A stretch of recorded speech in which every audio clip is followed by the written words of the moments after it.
하나님 말씀 시편 46편입니다.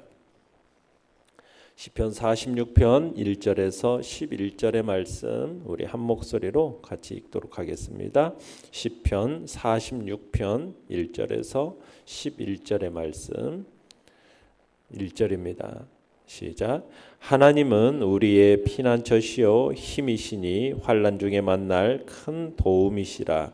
그러므로 땅이 변하든지 산이 흔들려 바닷 가운데 빠지든지 바닷물이 솟아나고 뛰놀든지 그것이 넘침으로 산이 흔들릴지라도 우리는 두려워하지 아니하리로다. 한 시내가 있어 나뉘어 흘러 하나님의 성 곧 지존하신 이의 성소를 기쁘게 하도다. 하나님이 그 성 중에 계심에 성이 흔들리지 아니할 것이라. 새벽에 하나님이 도우시리로다. 문나라가 떠들며 왕국이 흔들렸더니 그가 소리를 내심에 땅이 녹았도다. 만군의 여호와께서 우리와 함께 하시니 야곱의 하나님은 우리의 피난처시로다. 셀라. 와서 여호와의 행적을 볼지어다. 그가 땅을 황무지로 만드셨도다. 그가 땅 끝까지 전쟁을 쉬게 하심이여 활을 끊고 창을 꺾으며 수레를 불사르시는도다. 이르시기를 너희는 가만히 있어 내가 하나님 됨을 알지어다. 내가 문나라 중에서 높임을 받으리라. 내가 세계 중에서 높임을 받으리라 하시도다. 만군의 여호와께서 우리와 함께 하시니 야곱의 하나님은 우리의 피난처시로다. 셀라.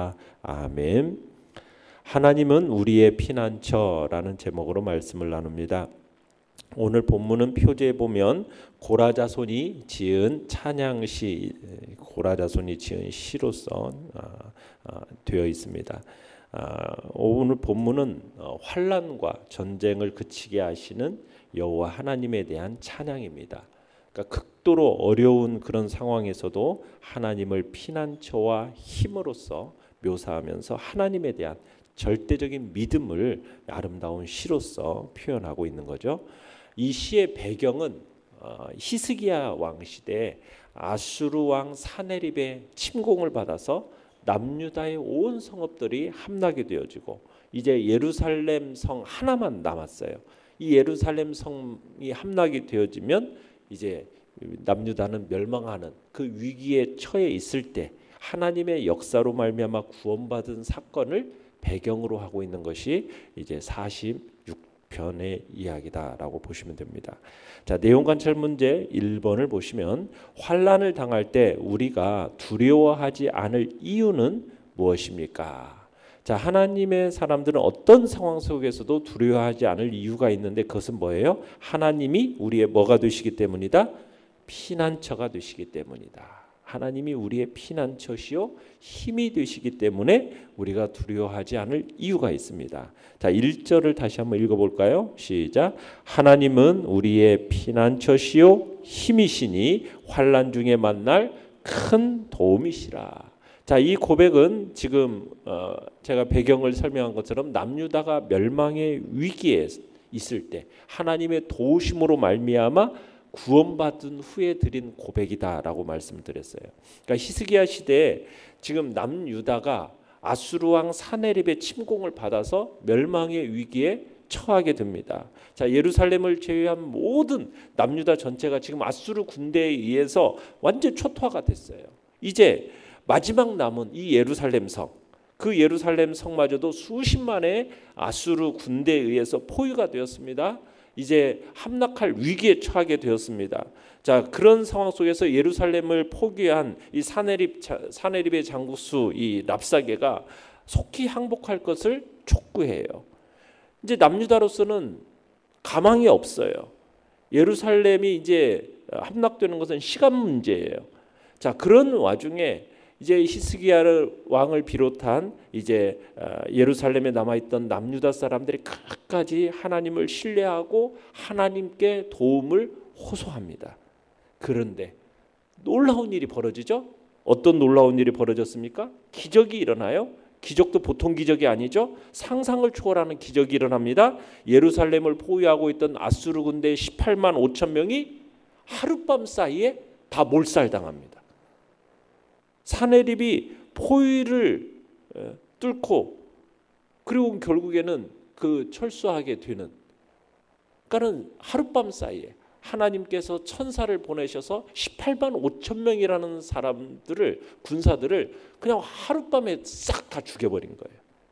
그러니까 이런 사실을 통해서 우리에게 보여주는 것이 뭐냐? 하나님은 당신을 의뢰하는 자들의 완전한 피난처시요 큰 도움이 되시고 힘이시다라는 것을 보여주고 있는 거죠.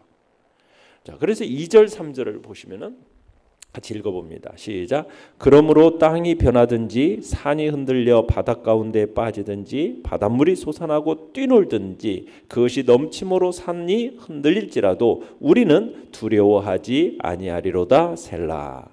자, 시편 기자는 자신을 두렵게 하는 환경 속에서 두려워하지 않겠습니다. 않겠다라는 선언을 합니다. 시편 기자가 두렵게 할 수 있는 환경으로 뭘 어떻게 표현하고 있습니까? 땅이 변하든지 산이 흔들려 바닷 가운데 빠지든지 또 바닷물이 솟아나고 뛰놀든지 그것이 넘침으로 산이 흔들리는 그런 환경, 이렇게 얘기를 하고 있죠. 자, 땅이 변한다는 것은 땅의 형태가 변화된다라는 겁니다. 땅이 옮기는 것 같은 그런 것이라 얘기할 수 있는데, 그 땅이 옮겨지는 것은 어떤 상태 속에서 땅이 막 옮겨지는 거예요? 큰 지진이죠. 지진. 지진의 현상을 말하는 겁니다. 산이 흔들려서 바닷 가운데 빠진다. 이건 무슨 얘기겠습니까? 지진 내지는 화산입니다. 화산이 폭발된 상태를 얘기하는 거예요. 거대한 지각 변동으로 상상할 수 없는 그런 공포와 두려움을 지금 자안에게 지금 충분한 환경을 말하고 있는 거죠. 게다가 바닷물이 솟아나고 뛰논다. 바다가 큰 소리를 내면서 파도나 모든 것을 막 삼킬 것 같이 거세게 몰아치는 그런 상태입니다. 정말 아비규환의 비명 지르고 정말 공포와 두려움에 사로잡혀서 어찌할 수 없는 그런 상황 속에서 시편 기자는 뭐한다? 두려워하지 아니하리로다 선언하고 있는 겁니다. 왜요? 하나님이 그의 피난처가 되시고 환난 때에 만날 큰 도움이 되시기 때문이다. 하나님이 당신을 의지하는 자를 보호하지 못할 큰 재앙은 없다라는 확신이 있기 때문에 지금 이렇게 선언하고 있는 거죠. 자, 내용 관찰 문제 2번입니다. 자, 하나님이 그분의 백성에게 선포하신 것은 무엇입니까? 자, 10절로 가보겠습니다. 10절. 시작. 이르시기를 너희는 가만히 있어 내가 하나님 됨을 알지어다. 내가 문나라 중에서 높임을 받으리라. 내가 세계 중에서 높임을 받으리라 하시도다. 자, 어리석은 사람은 환난을 당할 때 쉽게 자포자기합니다. 자신의 힘, 세상의 힘을 의지하려고 합니다. 자, 그러나 시편 기자는 이스라엘 회중에게 자신의 힘 또는 세상의 힘을 의지하려는 그런 어리석은 모습을 버리고 환난 중에 피난처가 되시는 하나님을 인정하고 잠잠히 그분을 의지하겠다 선포하는 거죠. 그러면서 이스라엘이 지금 인간적인 방도를 찾지 않고 하나님만을 바랄 때 하나님께서 모든 문제를 완벽하게 해결해 주심으로써 스스로 전능하신 하나님임을 입증하시겠다라고 얘기했어요. 스스로 하나님이 자신이 전능한 하나님이라는 사실을 입증해 내시겠다는 거예요. 그러니까 하나님은 결국 자신이 하나님임을 드러내시고 모든 세계 가운데 높임받는 날이 반드시 도래할 것을 선포하고 있습니다. 자신이 하나님이시고 결국에는 세계 모든 나라 가운데서 내가 하나님이라는 사실을 반드시 드러내고 그리고 모든 이들로부터 내가 높임받은 날, 그날이 반드시 올 거다. 이것을 선포하고 있는 거죠. 연구와 묵상 문제 3번입니다. 하나님을 피난처라고 할 수 있는 근거는 무엇입니까? 자, 하나님을 피난처라고 할 수 있는 근거가 무엇이겠습니까? 우리가 환난을 이겨내도록 그분이 우리를 도우시기 때문입니다. 우리가 환난을 이겨내도록 도우시기 때문에. 실제로 아까도 말씀드렸듯이 예전에 정말 그분의 백성이 환난 중에 있을 때 어떤 적의 공격도 막아내셨던 분이 하나님이시에요. 그러니까 시편 기자는 피난처 되신 하나님만을 의지하면 어떤 어려움도 충분히 이겨낼 수 있다. 지금 그렇게 교훈을 하면서 이제 환난을 이겨내도록 우리를 도와주시기 때문에 우리의 피난처가 됨을 이제 얘기를 하는 겁니다. 자, 5절을 읽어보겠습니다. 5절. 시작. 하나님이 그 성 중에 계심에 성이 흔들리지 아니할 것이라 새벽에 하나님이 도우시리로다. 자, 시편 기자는 하나님이 계시는 성, 이 성은 외부의 어떤 환경과 관계없이 흔들리지 않을 거다라고 지금 노래를 하고 있습니다. 자, 그러면서 새벽에 하나님이 도우시리로다. 자, 이런 사실을 통해서 우리는 하나님과 함께하는 자에게는 평강과 하나님의 도우심이 주어진다는 사실을 확인하는데, 새벽에 하나님이 도우신다는 말은 뭐냐면 환난의 밤이 아무리 깊어도 하나님의 도우심으로 광명의 낮이 오게 된다, 이런 뜻이에요. 새벽에 하나님이 도우신다는, 아무리 환난의 밤이 아무리 깊어도 결국에 뭘 오게 돼 있어요? 새벽은 반드시 오잖아요. 그죠? 그러니까 하나님의 도우심으로 반드시 광명의 낮은 오게 되어 있다. 그러면서 하나님을 도우심을 구할 것을 이제 얘기를 하는 겁니다. 그러면서 6절 7절을 읽어보겠습니다. 6절 7절 시작. 문 나라가 떠들며 왕국이 흔들렸더니 그가 소리를 내심에 땅이 녹았도다. 만군의 여호와께서 우리와 함께 하시니 야곱의 하나님은 우리의 피난처시로다. 자, 문 나라가 떠들며 왕국이 흔들렸다. 우리가 조금 전에 봤던 배경의 이야기처럼 이방 나라가 지금 남유다를 멸망시키기 위해서 쳐들어왔어요. 정말 남유다를 멸망하기 위해서 쳐들어온 나라가 결국 이방 나라가 어떻게 되었다? 녹았다. 녹았다. 시편 기자는 그렇게 얘기하고 있는 거예요. 남유다를 침공하고 예루살렘을 포위한 아수르 군대, 결국 하나님의 심판으로 어떻게 됩니까? 그냥 하룻밤 사이에 몰살당한 거죠. 녹아버린 거죠. 하나님이 함께 하시는 자들을 대적하는 자들의 운명은 어떠한 것인지 짐작할 수 있게 하는 이야기인 겁니다. 그러면서 8절 9절 읽어보겠습니다. 8절 9절 시작. 와서 여호와의 행적을 볼지어다. 그가 땅을 황무지로 만드셨도다. 그가 땅끝까지 전쟁을 쉬게 하시며 활을 꺾고 창을 끊으며 수레를 불사르시는도다. 자, 여호와의 행적이 무엇인지를 말하고 있죠. 예루살렘을 포위했던 그 아수르의 군대를 완전히 무력화시킴으로써 전쟁을 종결시켜 버리시는 거죠. 다시 말하면은 하나님이 당신의 그 선민을 대적하고 핍박하던 이 아수르 군대를 심판하심으로써 평화를 가져다 주셨다는 얘기입니다. 활과 창과 수레라는 얘기는 뭐예요? 군사력의 상징이잖아요. 그러한 것이 꺾이고 끊어지고 불에 탔다. 완전한 패배를 의미하는 겁니다. 그러니까 아수르 군대가 예루살렘을 포위하고 곧 예루살렘을 함락시킬 것처럼 기세등등했지만 그들은 하나님의 역사심으로 단 하룻밤 사이에 십수만이 죽어버리고 결국 자기 나라로 돌아갈 수밖에 없는, 그로 인해서 남유다는 다시 평화가 찾아오게 된 거죠. 지금 그 얘기를 통해서 하나님을 뭐라고 피난처로서 근거로서 얘기를 하고 있는 겁니다. 자, 그러면서 11절 마지막 읽어봅니다. 시작. 만군의 여호와께서 우리와 함께 하시니 야곱의 하나님은 우리의 피난처시로다. 셀라.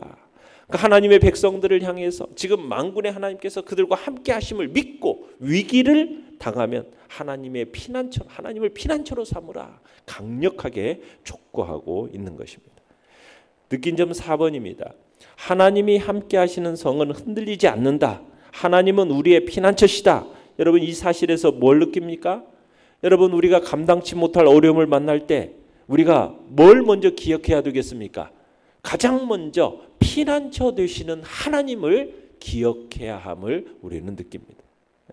다른 것 찾지 말고 오직 하나님은 당신을 의지하는 성도들을 위한 피난처가 되시고 힘이 되시고 환난 중에 만날 큰 도움이 되십니다.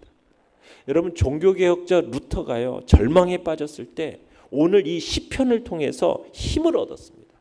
그래서 지은 찬송가가 있어요. 그게 뭡니까? 내 주는 강한 성이요. 이 찬송가를 지어 불렀어요. 당시 종교개혁을 하면서 로마 카톨릭으로부터 정말 엄청난 핍박을 받고 있을 때 루터로서는 극복하기 어려운 대적이었습니다. 그런데 루터가 이 시편을 통해서 뭐라고 하나님이 나의 피난처가 되시고 나의 힘이 되신다, 이 사실을 깨달았을 때 뭐라고 얘기를 했냐. 비록 그 당시 보름스라는 그곳에 있는 기왓장, 그 기왓장들이 다 악마가 된다 할지라도 그 악마가 그 기왓장처럼 많다 할지라도 나는 이 종교개혁의 길을 가겠다 하면서 용기를 얻고 나아가서 승리하게 했던 시편이 오늘 46편의 시편인 거죠. 하나님은 얘기합니다. 너희는 가만히 있어 내가 하나님 됨을 알지어다. 하나님이 우리를 도와주심으로써 당신이 하나님 되심을 스스로 증거하시겠다라는 겁니다. 그러니까 하나님은 당신의 백성을 도와주심으로써 당신이 하나님 되심을 증거하시는 분입니다. 그렇기 때문에 우리는 어떤 위기를 만나도 낙심하지 말고 하나님을 바라봄으로써 용기를 얻고 항상 소망 중에 거하시기를 간절히 바랍니다. 결단과 적용 5번입니다. 땅이 변하고 산이 흔들리고 바닷물이 넘쳐 나를 덮치려 할 때 내가 붙들어야 할 것은 무엇입니까? 피난처가 되어주시는 하나님 앞에서 내가 보여야 할 태도는 무엇입니까? 로마서 8장 35절에서 그러죠. 누가 우리를 그리스도의 사랑에서 끊으리요? 환난이나 곤고나 박해나 기근이나 적신이나 위험이나 칼이랴. 여러분, 우리와 하나님 사이에 그 사랑, 그리스도의 사랑에서 우리를 끊을 게 있습니까? 없습니까? 없습니다. 그분은 우리의 피난처가 되시고 힘이 되시고 환난 날에 만날 큰 도움이시라는 사실을 우리의 마음속에 되새기면서 하나님만을 의지한다면 우리는 더 이상 두려움의 종이 될 수가 없는 거죠. 모든 믿음의 위인들이, 순교자들이 그처럼 두려움의 환경을 비웃을 수 있었던 바로 이유가 하나님이 우리의 피난처요 힘이시라는 것. 그래서 모든 환경들을 넉넉히 극복해내고 이겨내고 승리자로 설 수 있었다는 사실을 우리의 마음속에 되새기면서 다시 한번 피난처 되시는 그 주님만을 찬양하고 높이고 하나님이 높임을 받으시도록 그렇게 하나님 앞에 영광을 돌리겠다는 귀한 이 시간이 되시길 바랍니다. 오늘의 기도 같이 읽겠습니다. 시작. 흔들리지 않는 피난처이신 만군의 여호와께 피하오니 하나님의 하나님 되심을 알게 하소서. 아멘. 말씀을 생각하며 기도하시고요. 연약한 우리의 지체들을 위해서 기도해 주시며 주님의 교회가 든든히 세워져 가고 또 주의 교회에 등록하는 모든 이들이 또 마음을 정하고 주님의 교회에 또 온전히 또 함께 믿음 위에 설 수 있도록 위해서 기도해 주시기 바랍니다. 주여, 우리 세 번 부르짖며 나갑니다. 주여, 주여, 주여.